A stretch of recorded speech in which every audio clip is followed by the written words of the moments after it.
lost in the rabbit hole. Connect every emotion, experience adventure,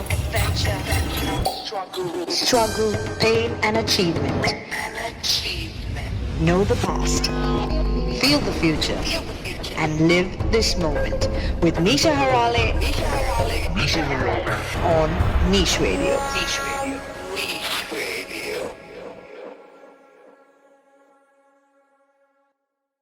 Get lost in the rabbit hole with my dear friend, the superstar, Suketu. How are you doing, Suketu?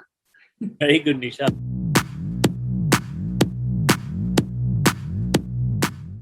You were born and raised in Mumbai. Yes, that's right. Full on Mumbai kar. Pav bhaji to the paneer burji, everything you had on the streets. To the vada pav, which is the most important.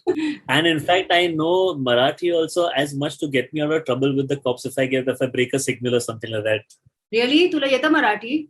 Thoda yeta. Where was school and where was college? So school was St. Mary's ISC at Baikala. Okay. 10th ICSE was done over there. Then after that went into HR college. And in all honesty, did not get into HR college with my merits. I think I got a 67, 68% in ICSE and the cutoff was 73, 74%. But at that time, I was a state level 100 meters, 200 meters and long jump participant. So I had run for Maharashtra State. And because of my certificates, I got into the sports quota of HR college. When did this bug of music hit you? So I always wanted to do something in music. In fact, funnily, DJing was not even an option, or it was not even on anywhere in my radar to, become a DJ or a producer. I had actually learned the tabla from when I was in school, and I played the tabla. I learned for about 4 years, and I've actually given live performances with Rup Kumar Rathore, with Sonali Rathore. I've done a concert with Pandit Jasraj as well. I've done a solo concert with Tawfiq Qureshi ji as well. So yeah, I've done a lot of, I've played even with Sonu Nigam when he wasn't the Sonu Nigam that we know of today. So yeah, even his beginning days as well. So got into college, and yeah, I think then I was in charge, the Students' Council, and put in charge of looking after the DJ for the TY BCom farewell party. And I remember clearly that time DJ Hussain came to the party to play. And this was 1993 or 94. And I saw him perform, and what he was doing, I just lost my mind. I said, I have to know what this is, how he's doing it. At that time, he was playing on vinyls and, so it was a whole different scene. He had his techniques, turntables and everything. And I just saw his personality, his style, and the way people were just losing their mind when he was changing from one song to another. And I just said, I want this and I want to give this a shot.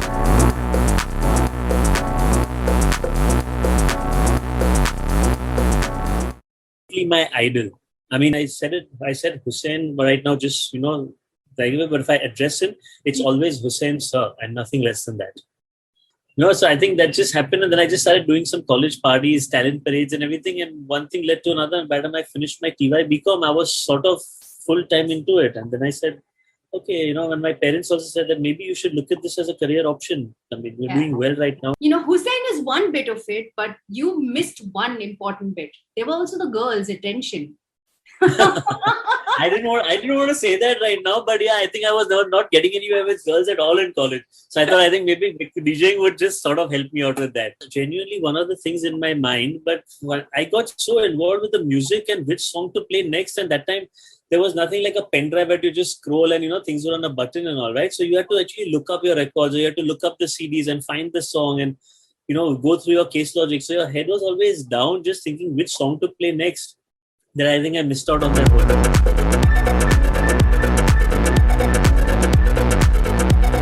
From home parties into actually being a full-fledged, artist yourself, where you won championships. Yes. It worked out well. I mean, no complaints. Like I said, yeah, life has been kind, God has been kind, and things worked out and it was good. Did you actually look up and see those girls like cheering for you?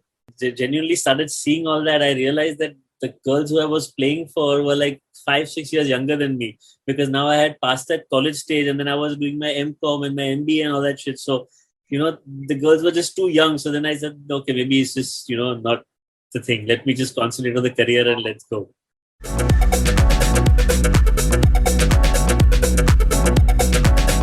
What were the hardships that you faced? How was the journey for you? I think the biggest hardship which I faced was the limited number of clubs and bars at that time which were there. And nobody to teach me how to DJ, like, the right way. Everything was done through trial and error and an accident because there were no classes, there were no institute, there were no magazines. You never had the DJ magazine or there was no internet. So I think one of the biggest thing was that whatever I learned, and I think from that era, all the DJs who learned, they just learned, using their ear and just trying to figure it out themselves and get going. Nobody was there to actually, teach you. So I think that was one of the biggest things. And I think if maybe I would have known how to do everything properly in the right way, I may have been able to, speed up my career for that, to that, that point where you just hit it big and people know you. Correct. So that's the thing. So those struggling days were a little bit difficult. And I think the second place where I found things very difficult was to acquire music. It was just so difficult to, buy CDs. They were like 350 rupees, one CD, and to source out records and then get a CD which has all good songs together in one. Correct. Because at that time, you did not have the budget to just keep spending on I like one song on this particular CD and the rest of them are non-playable. But then there's another CD which has 3 good songs. So you have to buy 4, 5 of them. So just try to figure out that. And even the right source of music.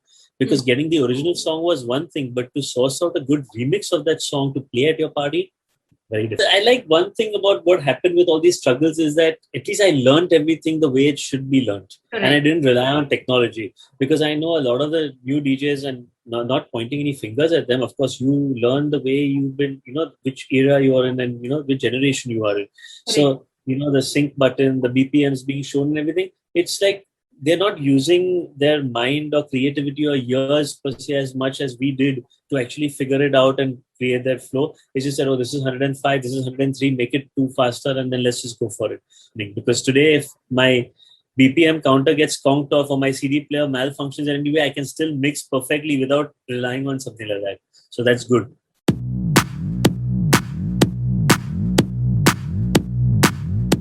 Did you ever goof up? A lot of times.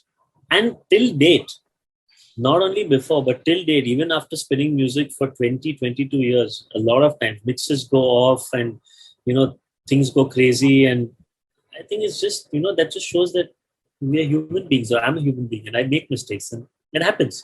Sometimes, I'm in the full excitement and I'm playing in a club and everything. And I know I need to press Q on a particular CD player, but I hit the Q button on the wrong CD player and the music just stops in between. And then, so then you learn things like, you announce something with the mic saying that, this is the equipment of 2021. If you guys don't make enough noise, it goes off automatically and the people shout and then you begin the song again. So, yeah.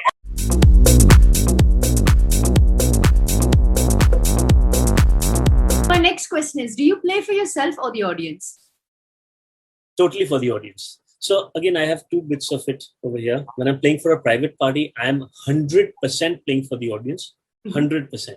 Because I have been called to make their night and their function and their event memorable. So I'll do anything I can to make sure that they are satisfied on the songs which I play, how I play them or anything.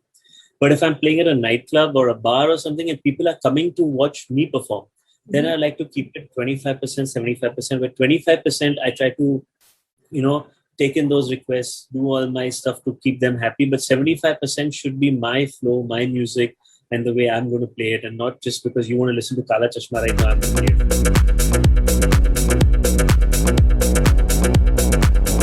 Your Lamhe was really famous. I remember watching it, growing up with it, And but you also play underground music.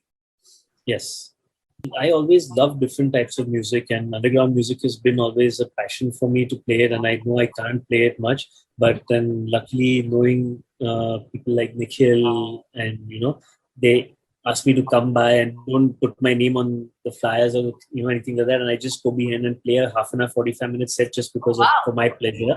So it's really amazing. But for the submerged nights and everything. But it's not that I don't like commercial music. I don't like Bollywood. I absolutely love it. And I think that if you don't like or love something, it's very difficult for you to excel in it.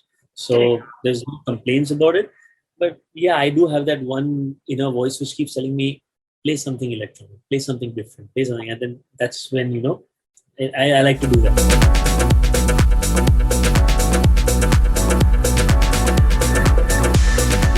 Most memorable event or place that you played at? There were two events. One is on New Year's Eve. I think this was 2006 to 2007 in Dubai at the World Trade Center, and it was Akhil and me who were headlining the event. And when we went for the sound check, it was like this full World Trade Center, a massive place, huge place, Dubai World Trade Center, and it was empty and everything. I was like, "Ye kaise bharega yaar itne logon ko?" I mean, what is going to happen? I don't think so many people will turn up, right? And then suddenly the next thing I know, we come from the back entrance, we go backstage, and we are there. And then the promoter just tells us that you want to just take a look at how it is out there. So you just mentally prepare. And I just go and take a peek, and there are like 18,000 people in the front over there and dancing and waiting for us to start. And I'm like, whoa, what the hell happened over there? And the second gig, which I can't forget, is the closing ceremony of the Commonwealth Games when it happened in India. I played in Delhi in the Commonwealth Stadium at the Commonwealth Village. And there were 65,000 people, and I was on stage live with Shankar Mahadevan, Sivamani, Raghav Sachar, and Sunidhi Chauhan. 65,000 people. And it's just like, that feeling when they announce your name and, you just, the whole crowd is like, you just, oh man, this is it.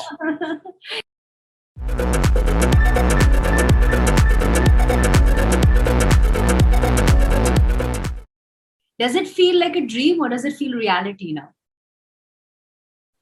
I don't know if I manifested all my dreams, but I know one thing that I keep trying. It feels good. And like I said, that I'm sure there are as many or more talented artists than me who are there. I've just been one of those lucky ones with God's grace and to be there at the right time, at the right place and have things happen for me.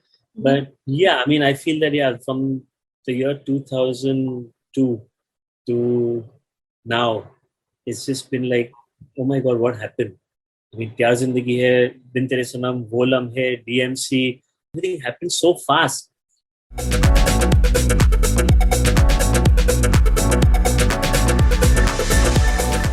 So definitely music is my life and that's where I belong. So there was never a question of that. And if I did not make it as an artist and a producer, I would have probably done something connected to the music industry, like maybe gotten into a music label, worked over there and maybe, try to get myself higher in the position and promotions and everything. But it would have been definitely the music industry. But yeah, one thing which I regret and I'm starting that now is that there was an opportunity for me in about 2007, 8, 9, where I could have gotten to doing original music. But I was so busy with just remixes and gigs and shows and everything that I did not give that part of music production any time. Till the lockdown happened last year and I realized that, hey, I've been wanting to do this since a very long time. And that time I knew a lot more people. I was still there at, where people just wanted me to produce music for them. And I just said no. Because I was just too busy, flying for a gig and doing shows in a different country, in a different city. And every time I got a remix, I want to do a remix because remixes is the thing. We're going to get to hear a lot of originals from you very soon. Oh, yeah. I've already been, in fact, since last year's lockdown that I started working on original music, I've already released about 5 or 6 original tracks, which are on my YouTube channel. Electronic tracks as well as Punjabi and Hindi tracks as well.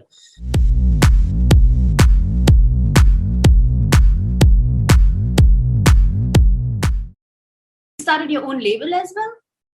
Yes, so I started a company called Whoop, and that's my label. Whoop, WHOOP.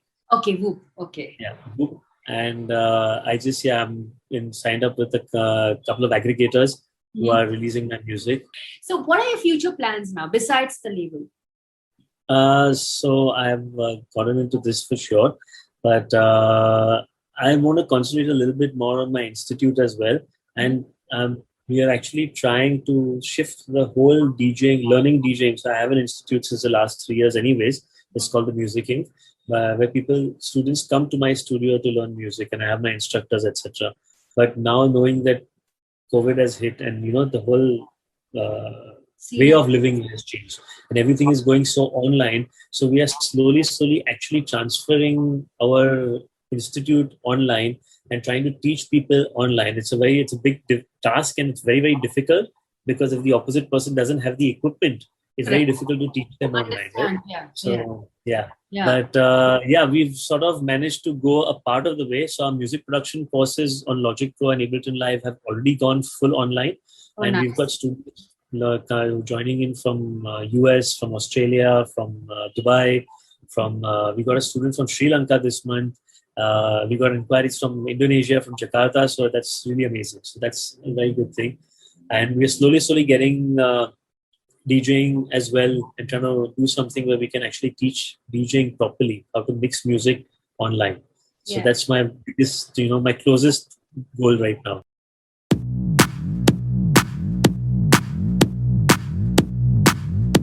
How important is networking? Very important in today's day and age. Very important. I don't know if it was back in the day, because I wasn't good at it, to a point where I stopped getting invited to the Bombay Times parties, because they sent me an invite twice or thrice in a row, and I didn't go for it. And then somebody from there called me saying, "Tum aate nahi ho, to tumhara invite nahi bhejenge." So I was like, "Oh, okay, fine, no problem." I hope Vinny G is listening to this. So I think I don't know about back in the day, but right now it's extremely important. I think what your networking channels are and your marketing channels are is something which has become a very big component in your success in a particular industry, unfortunately, again. So your music and talent and everything is there. Of course, that has to be there, because that doesn't go. But more than that, the networking and the marketing is, which is very important. So yes, it is very important. Things have become so easy for the young generation. They somehow feel they're entitled to a lot of things. Absolutely. And the depression is higher. The ego is bigger. The patience is so less, because everything has to be done now. I need to drop a track now. I need to become famous tomorrow. People need to get to know me. I need to start signing autographs. And when those things, this is the fact. It's really I'm with you. It's sad, because there is no hard work, or there is no vision to the entire plan. So what is that advice you would want to give to these young aspiring artists who hit depression because of that? I think the only thing I tell all my students in my institute as well, and I'd like to give that advice to everybody, that you have to wait for your time. Until then, you have to keep at it. No matter how much you try, you could go to the best DJing institute. You could learn from David Guetta and Tiesto themselves, but still, if you don't have it, if your time is not there, it will not happen. So just make sure you're patient, you're calm, and your time will come. In however big a way or however it may be, it will come. So just give it that time. Because I know a lot of students also come to the institute and say, "Sir, तो मैं आपका course लेके सीख जाऊंगा, तो फिर मैं आपके जैसा बजाऊंगा और आपके जैसा shows मिलेगा मेरे को." I was like, dude, if it was that simple, then my institute would be like, I wouldn't have any lines. I mean, people would be waiting outside thinking that, hey, institute, you pass out and that's it, your life is set. And then I'd be like making money left, right, and center. Even with COVID, people would come with double mass and triple mass to learn. I wouldn't have to shut down. So it doesn't work like that. So I just tell everybody that no matter what happens, everybody has their time. Correct. And you have to just wait for it. But in that time, waiting for it, don't deviate from what you love and what you're doing. Just keep at it. Correct.